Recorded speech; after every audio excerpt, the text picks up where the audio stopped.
My dear friends, welcome to Rajashekhar classes on Applied Data Science with Python. This is lecture number 312. In this lecture, we will try to understand similarity matrix. So, there will be cases where we have to do classification. KNN basically does classification where the points, what is the use of this particular KNN? It can be used for classification. KNN basically does classification where the points belongs to, where the xi belongs to r power d, isn't it? What does it mean? R power d means it's a d-dimensional vector. What if it is impossible? What if it is impossible to write xi as a vector explicitly? Let's assume writing xi as a vector is not easy. Let me give an example. Imagine each of my xi corresponds to a chemical compound in pharmacy. Chemical compound in pharma applications. Now for each chemical compound, I might have corresponding yi which says whether this chemical compound is useful to treat a specific disease. This could be my data set. Given a chemical compound, let's assume this is xi. Let me assume my xi is paracetamol. Let's assume this chemical xi is paracetamol, and what is your yi? Whether this chemical is useful in treating, let's say fever. Let me assume I must check whether this paracetamol is useful to check to treat whether to treat fever or not. Let's say fever. yi will be 1. Now the problem here is writing paracetamol, which is actually a chemical compound, writing this as vector. Writing this as numerical vector may not be easy. Writing your chemical compound, converting from chemical compound to numerical vector. Here issue is converting this chemical compound into numerical vector. It's a difficult, isn't it? Converting from chemical compound to numerical vector may not be straightforward, may not be easy. But if you go to somebody who studied pharma or who is a chemist, they can quickly say, given any two products, given any two chemical compounds, let me say given any two chemical compounds xi and xj, they can say how similar they are. They may not be able to write it as numerical vector. It may be harder for us to write each of these xi's as vector, but what they can easily do is, given a pair of chemical compounds xi and xj, they can say how similar they are. They can write a similarity value because these guys are domain experts. They can say similarity value between xi, comma xj, isn't it? Because pharmacist or chemist, somebody who studies chemistry for pharmaceutical applications, those people know, given two chemical compounds, they know whether they are similar or not, but they cannot convert chemical compounds into a numerical vector. This happens a lot in machine learning. When you deal with completely new areas like pharma, whether the data scientist or machine learning engineer does not have a clue about what's happening, the domain expert may not convert chemical compound into a vector, but given pair of chemicals, can you write the similarity value? Yes, he will say, yes, I know because I studied chemistry and I know how to build this. Sometimes what you get as input is not each xi explicitly represented as a vector. Sometimes you don't get your xi's as vectors. it may be difficult to write your exercise in D, xi belongs to r power d. Don't get, you may not get exercise as a d-dimensional vectors, or converting your exercise into vectors may be difficult. You get as a, you get it as a similarity matrices. So what is the similarity matrix?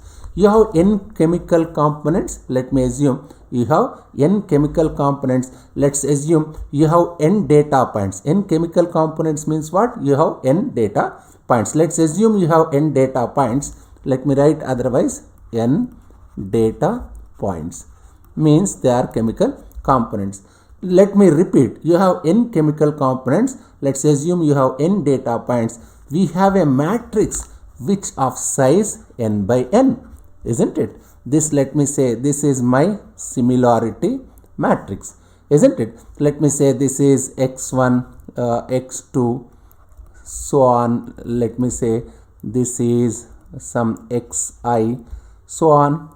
What can I write? Can I write xn in similar manner? x1, x2, something like so on. Let me say xj, so on. Let me say xn. It is something like the ith row corresponding to this ith row corresponding to chemical xi. Xi is chemical. The ith row corresponding to chemical xi. Jth column xj. The jth column corresponding to chemical xj. This value. This is ith row and jth column means what? This is ith row and jth column, isn't it? This value. What is this? This value. This particular value.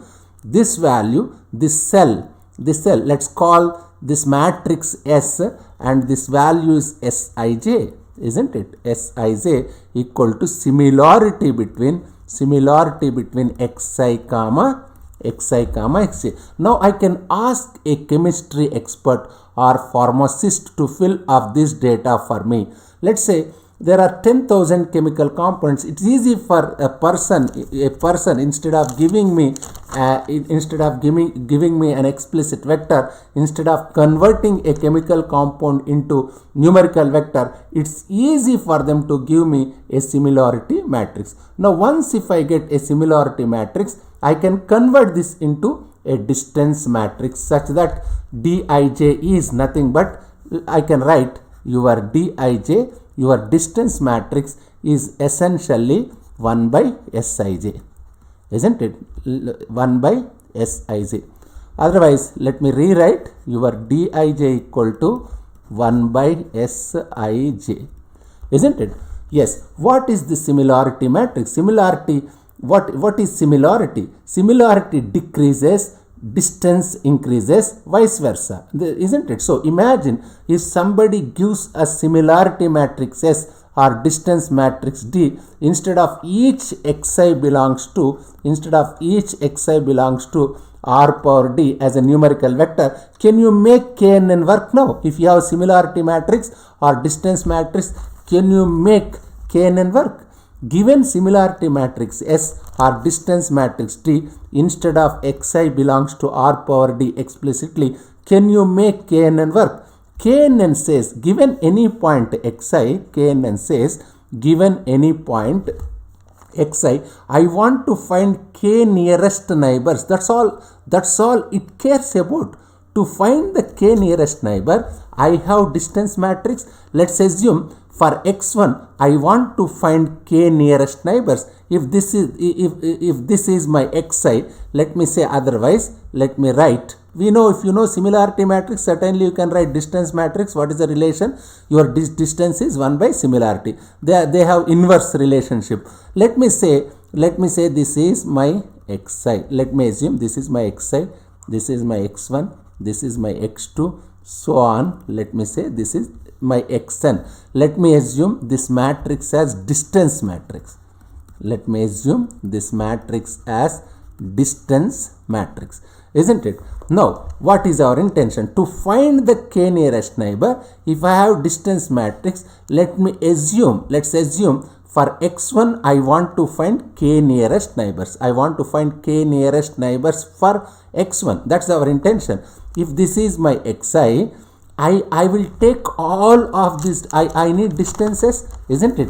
It will take each of these distances. It will find those points. Let's assume I can find distances like distance between xi comma x1, distance between xi comma x2, distance between xi comma x3. In similar manner, I can find distance between xi comma xn. From this distance matrix, it will find those points. Let's assume x2 is my first nearest neighbor. Let me assume x2 is my first nearest neighbor, xy is my second nearest neighbor. Let's assume xn is my third nearest neighbor. By just looking at this array, just you can say the distance here, you can see the distance here, you can say the distance here, isn't it? By just seeing this particular array, I can find nearest neighbors, isn't it? Yes, this array of numbers, because this array of numbers basically give me distance between xi and x1, xi and x2, xi and x3, xi and x4, xi and x5, so on, xi and xn. Since the distances are explicitly given to me, and since KNN only cares about the distances and it does not care about whether each xi is represented as a vector or not, it only cares about distances. When you have distances, KNN still work. There are some techniques like logistic regression that will not work as easily as KNN if you are given a similarity matrix or distance matrix. So techniques like logistic regression requires each of the points as a d-dimensional vector explicitly, which is very, very important. So KNN works. If you give me a similarity matrix or distance matrix, all it cares about pairs of distances. So KNN works well given similarity matrix S or distance matrix D. Just go through this lecture. If you have any difficulty, just please keep a comment. Thank you very much.